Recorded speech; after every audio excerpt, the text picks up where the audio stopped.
Assalamualaikum warahmatullahi wabarakatuh. Perkenalkan, saya Rini Deskianti, NIM 1519033 dari kelas Hukum Tata Negara A, Fakultas Syariah IAIN Pekalongan. Di sini saya akan memaparkan materi deposit atau akad wadiah dengan dosen pengampu Bapak Hafid Abadi MHI. Langsung saja yang pertama, definisi akad wadiah. Secara etimologi, wadiah berartikan titipan atau amanah. Kata al-wadiah memiliki bentuk masdar dari fi'il madi wada'a yang artinya sebagai meninggalkan atau meletakkan, yaitu meletakkan sesuatu kepada orang lain untuk dipelihara atau dijaga, sehingga secara sederhana wadiah adalah sesuatu yang dititipkan. Sementara itu, menurut Undang-Undang Nomor 21 tentang Perbankan Syariah, yang dimaksud dengan akad wadiah adalah akad penitipan barang atau uang antara pihak yang mempunyai barang atau uang dan pihak yang diberi kepercayaan dengan tujuan untuk menjaga keselamatan, keamanan, serta keutuhan barang atau uang tersebut.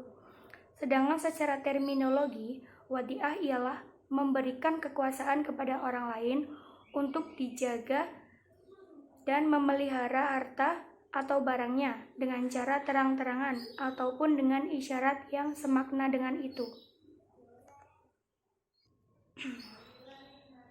Dalil akad wadiah terdapat dalam Quran Surat Al-Baqarah ayat 283 yang artinya, dan hendaklah yang dipercayai itu menunaikan amanatnya atau hutangnya, dan hendaklah dia bertakwalah kepada Allah.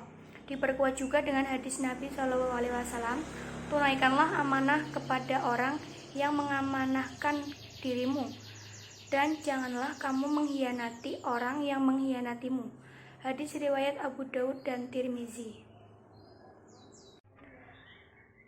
Rukun dan syarat waqiah. Berikut ini rukun-rukun akad waqiah menurut jumhur ulama. 1. Mudi atau orang yang menitipkan barang. Yang kedua, wadi atau orang yang dititipi barang. Yang ketiga, wadiah, barang yang dititipkan. Dan yang terakhir, sighat, titipan atau ijab qabul. Syarat-syarat wadiah. 1. Syarat yang terkait penitipan atau penerima titipan atau akidain harus orang yang termasuk itlaq al-tasruf atau bebas melakukan transaksi, maka dianggap tidak sah akad wadiah apabila yang dilakukan oleh anak kecil, orang tidak waras atau orang gila, dan mahjur alai bisafi, orang bodoh yang tidak mengerti mata uang. Persyaratan tersebut diperjelas dengan penambahan akil balik oleh jumhur ulama. Yang kedua, berbeda dengan jumhur ulama, Imam Abu Hanifah boleh bagi anak yang belum balik melakukan akad wadiah asalkan mendapatkan izin dari orang tua atau walinya. Yang ketiga, syarat yang terkait dengan barang yang menjadi objek akad wadiah harus muhtamarah, dianggap mulia oleh syara meskipun barang tersebut tidak memiliki nilai jual. Kemudian konsekuensi akad wadiah. Konsekuensi akad wadiah. 1. Status akad. Status dan standar batasan-batasan dalam menjaga barang titipan biasanya disesuaikan dengan jenis akadnya, dan sebelum akad diikrarkan, batasan-batasan ini harus diperjelas seperti al-wadiah bighar al-ajr atau wadiah tanpa jasa, yaitu wadi tidak bertanggung jawab terhadap kerusakan barang yang bukan karena kelalaiannya, dan ia harus menjaga barang tersebut sebagaimana barangnya sendiri. Selanjutnya, otoritas wadi. Riyadi Mansur Al-Kalfi mengelompokkan prinsip-prinsip yang menjadi tujuan disyariatkannya berbagai transaksi bisnis atau muamalah Islam menjadi 5, yaitu antara lain 1. Keadilan atau al-adalah. 2. Kejujuran dan transparansi atau al-sidqi wa al-bayan. Yang ketiga, perputaran harta atau al-tawadul. al-tadawul, Yang keempat, kebersamaan, persatuan dan tolong-menolong, atau al-jamaah wa al-iltilaf wa al-tayawun. Yang kelima, memberi kemudahan dan menghilangkan kesulitan.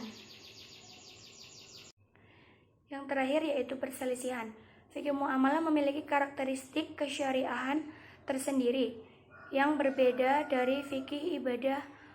Kalau dalam fikih ibadah, perumusannya dengan berdasarkan pada ketentuan-ketentuan yang sudah ada dalilnya, yang terperinci dan baku ada padanya, tanpa mencari-cari alasan hukum atau ilat di balik ketentuan tersebut yang bisa dimodifikasi.